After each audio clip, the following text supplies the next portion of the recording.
Saints fans, Cammy Saint here, back with another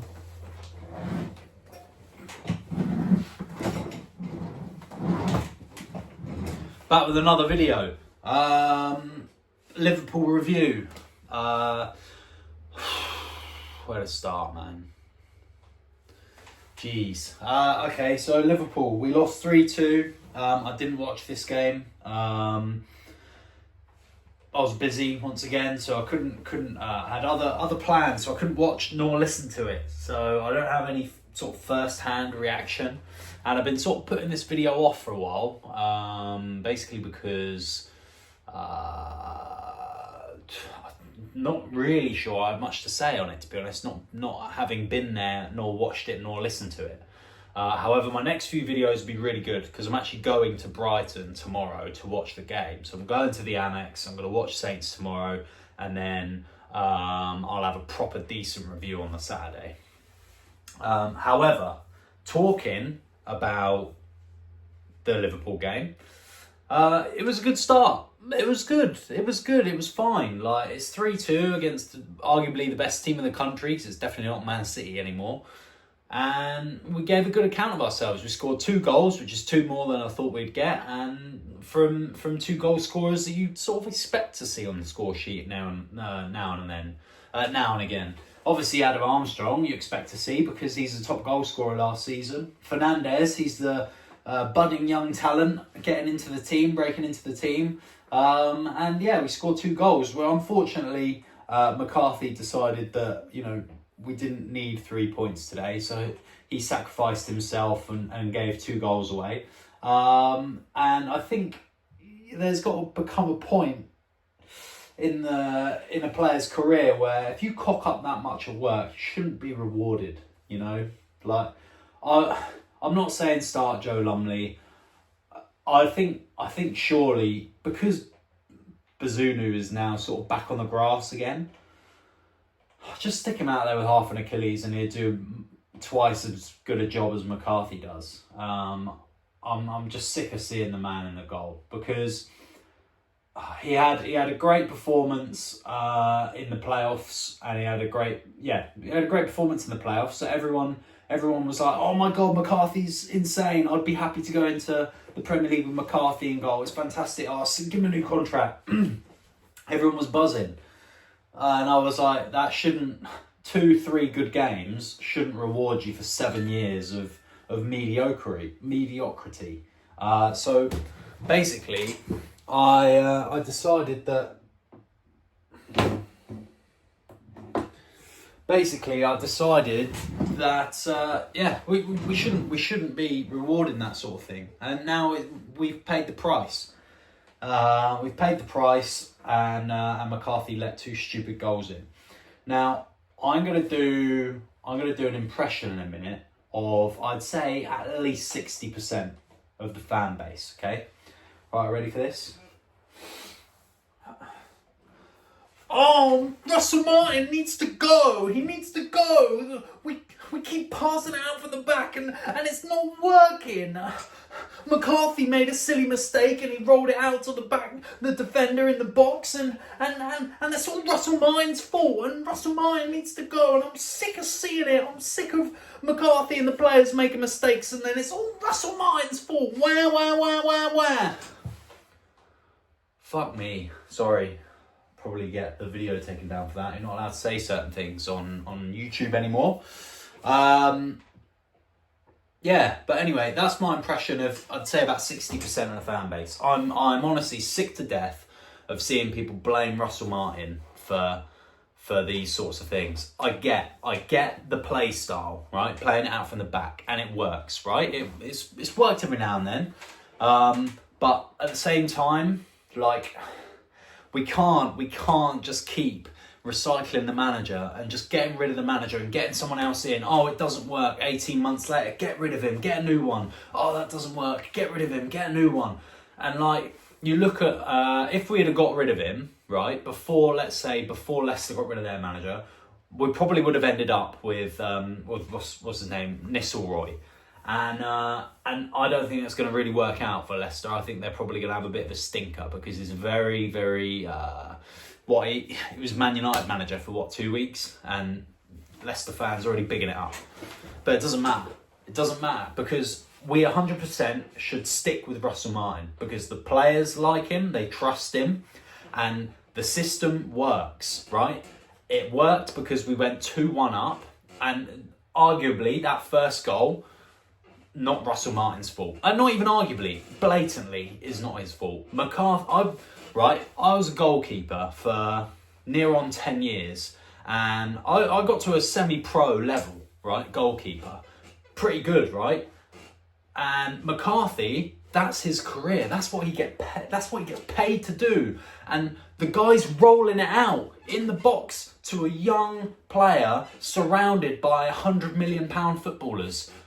You don't do that. You don't do that. Why on earth has he done that? It doesn't make any sense as to why he's done that. It's ludicrous. It doesn't. I honestly, if that was me in there, I would have held on to that and have been like, right, I'm not letting go of this ball until, half of this Liverpool team are outside of my box. Because right now they're in and around my box, so I'm just going to hold on to it until they move back a bit. I'm going to have my defenders push them up the pitch because I've got possession of the ball. I'm going to wait for my defenders to push them up a bit, and then I'll pick the pass. But instead, for some reason, he's just rolled it out to Mateus Fernandes. Mateus Fernandes has lost it, trying to take on two players. Lost it. Downs, again, I said a few weeks ago, bit of a liability now. I love Downs. I love Flynn Downs. Flynn Downs. But unfortunately, he keeps making these errors. And I know, obviously, every player's, no one's perfect or whatever. But anyway, this particular instance, he's squared it, I think we must be with his left foot. And he's not got any height on it. And it's not got any power. It's just gone straight to one of the Liverpool players who's just passed into the net. Unbelievable. All McCarthy's fault. Not Fernandes, not Downs, McCarthy's, right? You think maybe you passed the ball to Fernandes, it's now Fernandes' problem. No. McCarthy's fault. That's all Alex's fault. Even, and then you've got, what was the second goal? Of course. The second goal is McCarthy comes out of his box again at an angle, so he's arced round. Instead of going beelining straight for the ball, he's sort of gone, I'll go round the ball and open up more of the goal for Salah to shoot into. Yeah, maybe he anticipated it a bit more, like he anticipated the ball coming in. That's why he rushed out. But the wind might have held the ball up and then it's just sort of plonked onto Salah's foot. But at the same time, again, it's a £100 million footballer, and Alex McCarthy is just going to get outdone there. Again, it just looks so unnatural, him running that far. Really, he's been out there for X amount of time. He would have known that the wind is playing a factor in the game. He shouldn't have come off his line. That should have been a rule from the start. Basic goalkeeper knowledge. This is textbook stuff. The environment's going to play a part. When it's wet, the ball's going to skid. It's going to be faster, especially when it bounces. If it's too wet and it's sort of clogged, it's going to not bounce. You've got to anticipate that as well. When it's windy, the ball's going to move unnaturally in the air and along the deck, so you've got to be prepared for that. Sometimes it's going to be faster, sometimes it's going to be slower, sometimes it's going to be hung up in the air, that sort of thing. It's all stuff he would have done when he was learning to be a goalkeeper as an adolescent. And I am going to pin this whole game on Alex McCarthy because he deserves all of the blame. Sugawara, quite unlucky with a penalty, not going to lie. I mean, yeah, it's come off his hand, you can't argue that. It's come off his arm, he sort of chested it, but it's come off his hand. It's unfortunate, but it's a penalty. And then the other talking point is the penalty at the other end. I've seen a lot of people going around saying, it shouldn't have been a penalty. Oh, yes, it's guaranteed penalty, it's on the line, blah, blah, blah. Personally, I think it's very 50-50. The referee could have given it either way, and I think either way, either fan base would have been upset.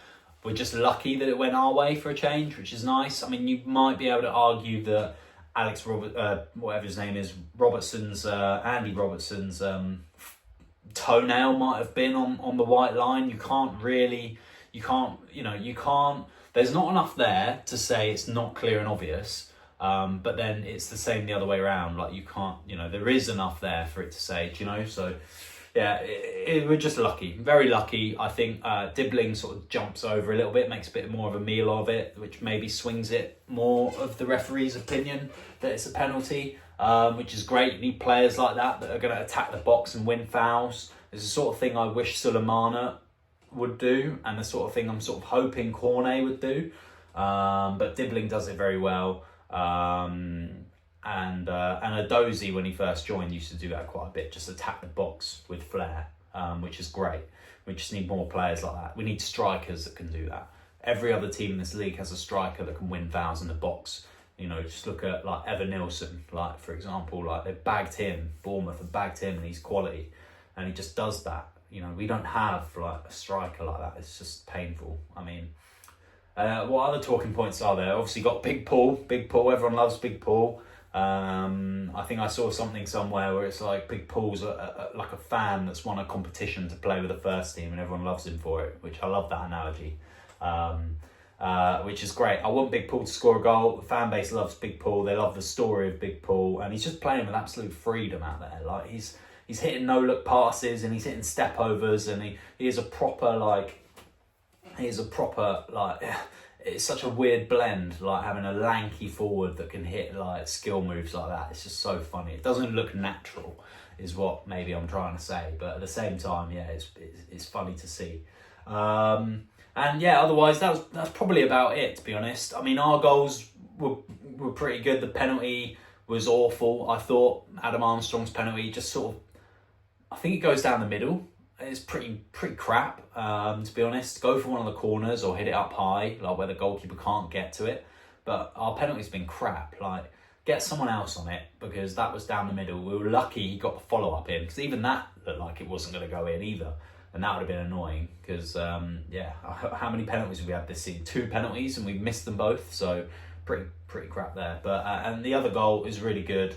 Again, Adam Armstrong lines it up, plays it to Fernandes. It's a great first-time ball from Tyler Dibbling to Adam Armstrong, and Adam Armstrong dribbles it in, loses a yard of pace, and then sort of taps it to Fernandes, who slides it in. It's a great goal, great team goal, excellent. If only we could have sort of held that out. Like, if you go 1-0 up against the league leaders, man, just take the wingers off, take everyone off, get centre-backs, centre midfielders, CDMs, just throw them all at the back, part of the bus. Just do what you can to keep that ball out, play dirty tricks, get in their heads, wind them up. Like, just we're in a dogfight now. We're in a really bad position. We're in a really bad situation, and we have to now sort of scrap together and play against the rules in a way, and try and take points like that. So when you're 2-1 up, you lock everything down. You lock everything down. Get everyone back, 11 men behind the ball, all in their own half, defend really deep, and then prevent the crosses coming in. You've got to prevent the wide men, because Luis Diaz and Salah are your main threats. Don't really need to worry about Darwin Núñez, man. You just don't need to worry about him. But the other two are really important. So even if you double up on them and just sort of push them back and get really physical with them, because Salah looks like he's made of toothpicks. Like, I feel like you could shove him over easily. But Ryan Fraser playing at left back did not agree with me, to be completely honest. There's a moment where a cross comes in. I think it's in the highlights. Cross comes in and it goes over. He jumps in the air and it just goes over his head. And you think if you have a footballer that's at least 5'8", 5'9" on the pitch, then yeah, he heads that. But at the same time, you sort of want someone about that height. I think Ryan Fraser's a bit too small to be playing left back, but I'm not the manager. Anyway, I'm fully 100% behind Russell Martin. I'm going to Brighton tomorrow. I don't know what the score will be. I have a feeling Matt O'Reilly will probably score against us, because it's just written in the stars, isn't it? So we just have to see what happens. Otherwise, I think the game was good. We gave a good contest, but again, it's another sort of 3 points dropped from winning positions. So very unfortunate. But we go again. There is something here. I feel like we're going to start seeing the results of it soon. We just got to carry on. But yeah, Brighton, a score prediction for Brighton, I reckon 2-2 draw. 2-2 draw, I think. But I'd love to see us win up there. That'd be great. And then I'm going to the Chelsea game as well on Wednesday. So yeah, brilliant. Can't wait for that. Up the Saints. yeah, sorry this video took so long. Just busy in it. So yeah, cool. All right, catch you in a bit. Cheers.